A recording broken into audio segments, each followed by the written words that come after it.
Good afternoon everyone. आज के lecture में हम क्या देखेंगे। हमारा टॉपिक संगीत वाद्य यंत्र चल रहा है ना, जो कि हम किसके लिए कर रहे हैं, स्पेशली एसएससी एमटीएस के लिए या हवलदार के लिए, जो 2025 में वैकेंसी आई है। अभी कब है एग्ज़ाम इसका? पहले सितंबर में था एग्ज़ाम, पर अभी पोस्टपोन होके कब हो गया इसका एग्ज़ाम? अक्टूबर में होना है ना। तो इसमें हम जीएस और जीके कंप्लीट करेंगे। जीएस में हम क्या क्या पढ़ेंगे? जीएस में जनरल साइंस में हम सिर्फ तीन चार टॉपिक हमको कंप्लीट करना है। एक तो हमको विटामिन के बारे में पढ़ना है, डिसीज के बारे में और ह्यूमन बॉडी। तो बस ये 3-4 टॉपिक हमको कंप्लीट करना है, तो हम इसको सबसे लास्ट में पढ़ेंगे। पहले हम क्या जीके पढ़ लेंगे। जीके में भी हमारे बहुत सारे टॉपिक कंप्लीट हो गए और हम टॉपिक वाइज ले रहे हैं, इसलिए ताकि जो एक टॉपिक आपका 1 से 2 नंबर कवर करेगा और हर एक टॉपिक में से सारे जो उसके पॉइंट हैं हम सभी देखेंगे, ताकि हमारी कोई भी चीज़ क्या इससे छूटे ना और कहीं से भी क्वेश्चन आए और हमसे बने ना। तो जो हर एक टॉपिक हमारा 1 से 2 नंबर कवर करता है ना।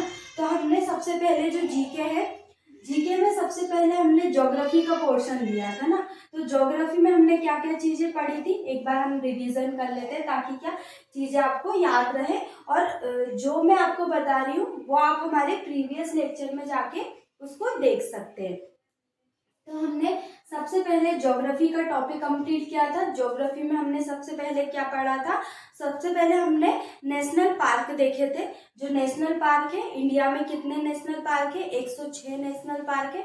हमने सारे देखे थे और सभी को हमने स्टेट वाइज पढ़ा था कि कौन से स्टेट में कौन सा नेशनल पार्क स्थित है, और उससे संबंधित चीज़ें जो अन्य चीज़ें हैं, जैसे कि वो मुख्य रूप से उसकी क्या विशेषता रही है। क्योंकि एमटीएस सिर्फ यही क्वेश्चन पूछता है कि जो नेशनल पार्क है जो करंट में चल रहा है, जैसे अभी करंट में कौन सा नेशनल पार्क चल रहा है? पन्ना राष्ट्रीय उद्यान है ना। तो हमको पता होना चाहिए जो पन्ना राष्ट्रीय उद्यान कहाँ पर है। पन्ना और पन्ना में स्थित है। पन्ना कहाँ पे? मध्य प्रदेश में है ना। तो ये चीज़ें एमटीएस पूछता है, पर फिर भी हमने इससे डीप भी हमने पढ़ा है कि पन्ना के बारे में जो विशेष चीज़ें हैं हमने वो भी पढ़ी है। तो सारे राष्ट्रीय उद्यान हमने देख लिए, नेशनल पार्क देख लिए 106। सबसे पहले हमने ये देखा था कि सबसे बड़ा कौन सा है, सबसे छोटा कौन सा है।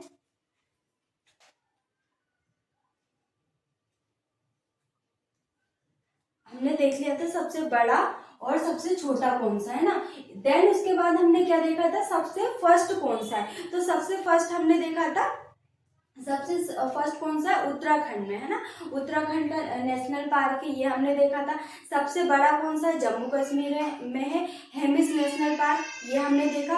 और सबसे ज़्यादा नेशनल पार्क कहाँ पे है? तो सबसे ज़्यादा नेशनल पार्क कहाँ पे है? मध्य प्रदेश में है ना। कितने नेशनल पार्क है? 12 नेशनल पार्क है ना। तो ये हमने देख लिया था। देन उसके बाद हमने ये हमारे 1 से 2 नंबर के क्वेश्चन यहाँ से बनते ही है, और हर शिफ्ट में एमटीएस यहाँ से क्या क्वेश्चन पूछता है। इसके बाद हमने क्या देखा था? Biosphere reserve. तो भारत में बायोस्फीयर रिजर्वों की संख्या कितनी है? 18, जिसमें से विश्व धरोहर सूची में कितने शामिल है? तो विश्व धरोहर सूची में 12 बायोस्फीयर रिजर्व शामिल है ना। तो हमने एक एक करके इसको अच्छे से पढ़ा था। इसमें हमने देखा था सबसे बड़ा कौन सा है? तो कच्छ राष्ट्रीय उद्यान। तो कच्छ देखा था, जो कि सबसे बड़ा बायोस्फीयर रिजर्व है। और सबसे छोटा कौन सा है? डिब्रू सैखोवा। तो डिब्रू सैखोवा ये कहाँ पर है? तो असम में स्थित है। तो हमने ये दोनों चीजें पढ़ी थी, और जो डिटेल में हमने 18 के बारे में अच्छे से पढ़ा था हमने, कि कब बायोस्फीयर की रिजर्व सूची में शामिल किया गया और कब यूनेस्को की विश्व धरोहर में ये शामिल हुआ। तो ज्योग्राफी में हमने ये सारी चीजें पढ़ी थी। देन उसके बाद हमने क्या विश्व विरासत स्थल देखे थे। क्या देखे थे? जो भारत के जो विश्व विरासत स्थल है, कितने स्थल शामिल किए गए हैं भारत के? तो 43 स्थलों को क्या विश्व विरासत स्थलों में शामिल किया था। जिसमें हमने देखा था कि एमपी से कितने शामिल थे? तो एमपी से 3 शामिल थे, जिसमें कौन कौन से थे? एक तो खजुराहो है, उसके बाद सांची और भीमबेटका है ना। संभावित सूची में भी शामिल है, पर इतना संभावित सूची का आपसे पूछेंगे नहीं, बस आपसे विश्व धरोहर स्थल है वो पूछेंगे। जैसे ताजमहल को कब शामिल, ताजमहल भी विश्व विरासत स्थल में शामिल है ना, दिल्ली का लाल किला भी शामिल है इसमें। तो मैंने आपको ये मैप के थ्रू अच्छे से आपको बताया है डिटेल में। इसमें से भी आपके 1 से 2 नंबर कंफर्म है कि एसएससी अपने हर जो एग्जाम है हर शिफ्ट में क्या यहाँ से क्वेश्चन पूछता है। तो आप हमारे प्रीवियस लेक्चर में जाके इसको भी देख सकते हैं। तो ये हमारा ज्योग्राफी का पार्ट हो गया। इसके बाद हमने देखा था इकोनॉमिक्स वाला पार्ट। तो इकोनॉमिक्स में हमने क्या देखा था, प्रमुख समितियां देखी थी। इसमें हमने प्रमुख समितियां पहले ही देख ली थी, जिसमें ये हमने कब कंप्लीट की थी, तो करंट अफेयर के टॉपिक में हमारा जो समितियां हैं प्रमुख इकोनॉमिक्स से संबंधित और जो करंट से रिलेट करती हैं समितियां, वो भी हमने पढ़ लिया था। देन उसके बाद हमने क्या देखा था, तो इसके बाद हमने प्रमुख पंचवर्षीय योजनाएं देखी थी। तो पंचवर्षीय योजना कितनी है भारत में, कितनी थी, 12 पंचवर्षीय योजना, और ये कब तक थी, तो 2017 तक चली थी। तो हमने ये 12 पंचवर्षीय योजना को अच्छे से डिटेल में पढ़ा है। तो आप हमारे प्रीवियस लेक्चर में जाके इसको भी देख सकते हैं अच्छे से। अब आज के लेक्चर में हम क्या देखेंगे, संगीत वाद्य यंत्र। संगीत वाद्य यंत्र से संबंधित हमारे कितने लेक्चर कंप्लीट हो गए, तो 3 लेक्चर इससे संबंधित हमारे कंप्लीट हो गए। तो फर्स्ट लेक्चर में हमने क्या पढ़ा था, एक बार इसका रिवीजन कर लेते हैं ताकि आप क्या पिछले लेक्चर की चीजों को क्या भूले ना। तो हमने फर्स्ट लेक्चर में क्या देखा था, संगीत वाद्य यंत्र को जो नाट्य शास्त्र है, नाट्य शास्त्र के अनुसार 4 भागों में बांटा गया है ना। तो 4 भाग कौन कौन से थे, एक तो अवनद था, अवनद वाद्य यंत्र, उसी को हम आघात वाद्य यंत्र भी बोलते हैं। देन उसके बाद सुशीर हो गया था, घन और तर। तो ये सारी चीजें हमने देख ली थी। देन उसके बाद हमने देखा था प्रमुख वाद्य यंत्र और उनसे संबंधित राज्यों के बारे में हमने पढ़ा था। तो ये भी हमारा एक लेक्चर में कंप्लीट हुआ था। फिर उसके बाद हमने क्या देखा था, लास्ट लेक्चर में हमने क्या तबले के बारे में पढ़ा था ना, तबला पढ़ा था। तो तबला किसके अंतर्गत आता है, तो तबला अवनद के अंतर्गत आता है। अवनद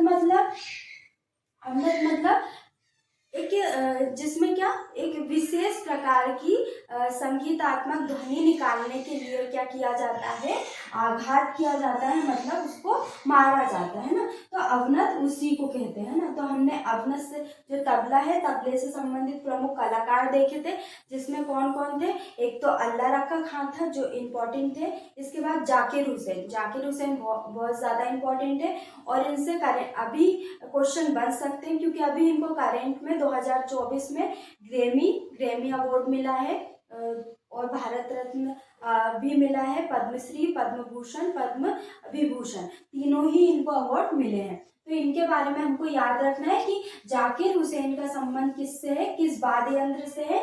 ये डायरेक्ट क्वेश्चन आपसे पूछ सकते हैं एग्जाम में कि जाकिर हुसैन का संबंध निम्नलिखित में से किस वाद्य यंत्र से है। तो किस वाद्य यंत्र से है, तबला से इनका संबंध है। आज के लेक्चर में हम 2 वाद्य यंत्र पढ़ेंगे, एक तो हम सितार देखेंगे, दूसरा हम बांसुरी के बारे में पढ़ेंगे। तो सबसे पहले हम देखेंगे सितार और उनसे संबंधित क्या देखेंगे, कलाकारों के बारे में देखेंगे, क्योंकि डायरेक्ट यहीं से क्वेश्चन पूछेंगे कि निम्न व्यक्ति का संबंध किस वाद्य यंत्र से है। तो सबसे पहले हम देखेंगे पंडित रविशंकर। इनके बारे में हमको और भी फैक्ट देखना है। जैसे जो पंडित रविशंकर है, उनका संबंध किस वाद्य यंत्र से, सबसे फर्स्ट क्वेश्चन तो आपसे यही पूछेंगे कि पंडित रविशंकर का संबंध किस वाद्य यंत्र से है। तो हमारा आंसर रहेगा सितार वाद्य यंत्र से इनका संबंध है। देन उसके बाद सेकंड क्वेश्चन आपका क्या रहेगा, इनकी आत्मकथा कौन सी है ना। आत्मकथा का आपको नाम दे देंगे, तो माय लाइफ माय म्यूजिक इनकी आत्मकथा है। ये ऑप्शन में आपका आ जाएगा कि निम्नलिखित में से माय लाइफ माय म्यूजिक आत्मकथा किसकी है। तो आपका आंसर रहेगा पंडित रविशंकर की आत्मकथा है। इसके बाद हम देखेंगे इनको भारत रत्न कब मिला, तो 1990 में। ये सन हमको याद रखना है कि भारत रत्न कब मिला है रविशंकर को, पंडित रविशंकर को 1990 में। पद्म विभूषण कब मिला, 1981 में, और पद्म भूषण 1967 में, और रेमन मैग्सेसे अवार्ड कब मिला? 1992 में। तो इनसे संबंधित हमको इतने जो अवार्ड है वो याद रखने। एक तो आत्मकथा इनकी याद रखनी है, माई लाइफ माई म्यूजिक। दूसरा हमको भारत रत्न कब मिला? 1990 में। पद्म विभूषण कब मिला? 1981 में। और पद्म भूषण कब मिला? तो 1967 में। और रेमन मैग्सेसे अवार्ड कब मिला? तो 1992 में इनको मिला। इसके बाद हम सितार से संबंधित अन्य कलाकारों को देख लेते हैं। इनके सिर्फ हमको नाम याद रखने, बाकी इनसे रिलेटेड और कुछ चीज हमको याद नहीं रखना, क्योंकि जो पंडित रविशंकर है वो ज़्यादा फेमस है, इसलिए हम उनके बारे में और जो अदर फैक्ट है वो भी याद रखते हैं ना। अन्य देखेंगे तो अन्य में कौन है? उमा शंकर मिश्र हो गए है ना, बहुदत्त मुखर्जी हो गई है ना, इसके बाद निखिल बेनर्जी, इसके बाद विलायत खां, बंदे हसन, शहीद परवेज। ये हमको सिर्फ क्या करना है? नाम याद रखने इनके, इसके अलावा और कुछ याद नहीं रखना। राजीव जनार्दन हो गए है ना, मंजू मदन मेहता। कौन? मंजू नदन मेहता। इसके बाद कुशल दास के बाद अरविंद पारेख और हरशंकर भट्टाचार्य। इसके बाद इमरत खां, हरविंदर कुमार शर्मा, भरत गुप्त सुर बहार है ना। तो ये जो निम्न नाम है वो हमको याद रखना है।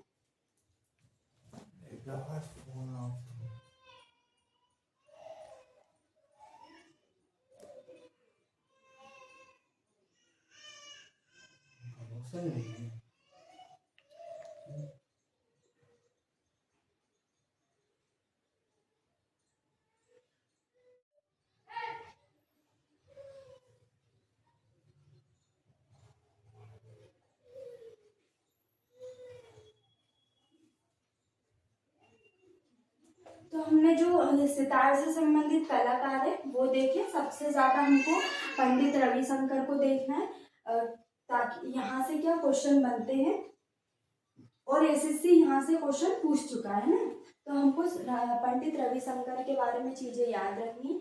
उसके बाद हम अन्य में क्या देखेंगे? उमा शंकर मिश्र। और ये जो मैंने आपको अभी कलाकार बताए हैं उनके सिर्फ हमको नाम याद रखने, और बस हमको अगर इसको हम 3 से 4 बार पढ़ लेंगे तो ये हमें नाम भी याद हो जाएंगे, और बार बार अगर इसका रिवीजन करेंगे तो हम इसको नहीं भूलेंगे ना। इसके बाद हम देखेंगे बांसुरी। ये हमारा सितार कंप्लीट हो गया। तो हमारा क्या क्या कंप्लीट हो गया? एक तो हमारा तबला कंप्लीट हो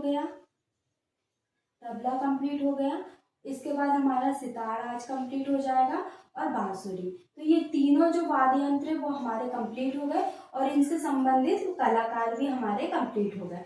तो ये हमारे 2 लेक्चर में ये 3 जो वाद्य यंत्र है वो कंप्लीट हो जाएंगे। इसके बाद हम नेक्स्ट लेक्चर में आगे की चीजें पढ़ेंगे। तो बांसुरी के बारे में देखेंगे। बांसुरी से संबंधित प्रमुख जो कलाकार है, जो प्रसिद्ध कलाकार है, उनके बारे में देखेंगे। तो हरिप्रसाद चौरसिया। कौन है? हरिप्रसाद चौरसिया। हरिप्रसाद चौरसिया के संबंध में हम क्या देखेंगे? सबसे पहले तो इनकी जीवनी को याद रखना है ना। फर्स्ट क्वेश्चन तो क्या बनेगा इसी से? हरिप्रसाद चौरसिया का संबंध किस वाद्य यंत्र से है? ऑप्शन में आपको दे देंगे बांसुरी, तबला, सितार या वायलिन। तो किससे संबंधित है? बांसुरी से इनका संबंध है। किसका? हरिप्रसाद चौरसिया का। जीवनी क्या है? Breath of gold. क्या है? ब्रीथ ऑफ गोल्ड इनकी जीवनी है। जैसे हमने देखा था पंडित रविशंकर की आत्मकथा क्या है? My life my music. उसी प्रकार जो हरिप्रसाद चौरसिया उनकी क्या है? जीवनी ब्रीथ ऑफ गोल्ड। इसके बाद ये किस घराने से संबंधित है? तो ये सोनिया घराने से इनका क्या है? संबंध है। और इनको क्या पद्म विभूषण कब मिला था? तो 2000 में इनको पद्म विभूषण मिला था। और इनको पद्म भूषण कब मिला? 1992 में इनको पद्म भूषण मिला। तो इनसे संबंधित हमको ये 5 फैक्ट याद रखने। फर्स्ट फैक्ट क्या याद रखना है? कि हरिप्रसाद चौरसिया का संबंध बांसुरी से है। उसके बाद दूसरा याद रखना है कि इनकी जीवनी है ब्रीथ ऑफ गोल्ड। और तीसरा क्या याद रखना है? सोनिया घराने से इनका संबंध है। इसके बाद चौथा हमको याद रखना है इनको पद्म विभूषण कब मिला? तो 2000 में इनको पद्म विभूषण मिला। और पद्म भूषण कब मिला? तो 1992 में इनको पद्म भूषण अवार्ड मिला, है ना, अवार्ड से सम्मानित किया गया। अब हम बांसुरी से ही संबंधित अन्य कलाकारों के बारे में देखते हैं। सिर्फ इनके हमको क्या नाम याद रखना है, बाकी और इससे रिलेटेड और कोई चीज याद नहीं रखना। अगर कोई कुछ इम्पोर्टेंट है तो मैं आपको वो बता दूंगी, है ना। पन्नालाल घोष, पन्नालाल घोष क्या, इनको क्या बोलते हैं, इनका अन्य नाम, है ना। तो पन्नालाल घोष का अन्य नाम भी हम देख लेते हैं, इनको अमर ज्योति घोष भी कहा जाता है ना। B Kunjamani, B Kunjamani Pannalal Ghosh, B Kunjamani, N Neela, इसके बाद राजेंद्र प्रसन्ना, इसके बाद हम देखेंगे राजेंद्र कुलकर्णी, चेतन कुमार जोशी, चेतन कुमार जोशी, माला चंद्रशेखर और रोनू मजुमदार, राकेश चौरसिया। इनको क्या, जो राकेश चौरसिया है, इनको अभी हाल ही में क्या ग्रैमी अवार्ड मिला है, क्या है, ग्रैमी अवार्ड। ग्रैमी अवार्ड कब मिला, 2024 में मिला। तो ये इंपॉर्टेंट है, जो राकेश चौरसिया है उनको 2024 में हाल ही में अभी ग्रैमी अवार्ड से सम्मानित किया गया। जो ग्रैमी अवार्ड है, अब ग्रैमी अवार्ड के बारे में हम देख लेते हैं। जो ग्रैमी अवार्ड है वह संगीत के क्षेत्र में, किसके क्षेत्र में, संगीत के क्षेत्र में, संगीत के क्षेत्र में दिया जाने वाला सबसे बड़ा अवार्ड है। क्या है, संगीत के क्षेत्र में दिया जाने वाला क्या है, सबसे बड़ा अवार्ड। सबसे बड़ा अवार्ड क्या है, ग्रैमी अवार्ड। इसकी स्थापना कब हुई थी, तो जो ग्रैमी अवार्ड है उसकी स्थापना कब हुई थी, ये भी हम देख लेते हैं। 1917 में इसकी स्थापना हुई थी, इसकी शुरुआत हुई थी। तो ग्रैमी अवार्ड राकेश चौरसिया को कब मिला था, तो 2024 में, अभी हाल ही में। इसके बाद देखेंगे विवेक सोनार, विवेक सोनार। तो कौन कौन से नाम थे एक बार और हम देख लेते हैं, ताकि आपको यही आधे नाम याद हो जाए। हम सबसे पहले सितार से ही शुरू करते हैं, एक बार और इसको पढ़ लेते हैं ताकि कुछ चीजें तो आपको यही याद हो जाए, है ना। सबसे पहले हमने क्या देखा था, सितार में हमने रविशंकर को पढ़ा था, पंडित रविशंकर को। इनके बारे में क्या देखा था, इनकी आत्मकथा my life my music. Then उसके बाद भारत रत्न 1990 में, पद्म विभूषण 1981 में, पद्म भूषण 1967 में, रेमन मैग्सेसे अवार्ड 1992 में। तो हम इनके बारे में ये चीजें याद रखनी है। इसके बाद उमा शंकर मिश्र, बहुदादित्य मुखर्जी, इसके बाद निखिल बनर्जी, विलायत खां, वंदे हसन, शहीद परवेज, राजीव जनार्दन, मंजू नंदन मेहता, कुशल दास, अरविंद पारेख, हरशंकर भट्टाचार्य, इमरत खां, हरविंदर कुमार शर्मा, भरत कुमार सुरवहार, है ना। तो ये हमको सितार में इन सभी के नाम याद रखने हैं। इसके बाद बांसुरी में क्या क्या याद रखना है, हरिप्रसाद चौरसिया, जिनकी हमको सबसे पहले सोनिया घराने से संबंध, जीवनी याद रखनी, ब्रेथ ऑफ गोल्ड। और पद्म विभूषण कब, 2000 में, पद्म भूषण 1992 में। और अन्य नामों में हमको किसके नाम याद रखने, पन्नालाल घोष, अमर ज्योति घोष भी कहा जाता है इनको, बी कुंजमणि, एन नीला, राजेंद्र प्रसन्ना, इसके बाद राजेंद्र कुलकर्णी, चेतन कुमार जोशी, माला चंद्रशेखर, रोनू मजुमदार, राकेश चौरसिया। राकेश चौरसिया का नाम हमको याद रखना है, इनको ग्रैमी अवार्ड 2024 में मिला। और पन्नालाल घोष को भी याद रखना है ना। इसके बाद विवेक सोनार। तो ये हमारे दो जो वाद्य यंत्र है वो आज के लेक्चर में कंप्लीट हो गए। एक तो हमारा सितार कंप्लीट हो गया, दूसरा बांसुरी कंप्लीट हो गया। नेक्स्ट लेक्चर में हम इसके आगे की चीजें पढ़ेंगे, और आगे की चीजें, और जो प्रीवियस लेक्चर है आप उसको भी रिवीजन करते जाना, ताकि आप क्या पिछली जो चीजें हैं वो भूले ना, है ना। बाकी तो मैं आपको एक बार, सबसे पहले तो मैं आपको रिवीजन ही करवाती हूँ, देन उसके बाद हम न्यू टॉपिक पढ़ते, ताकि पिछली चीजें हम भूले ना।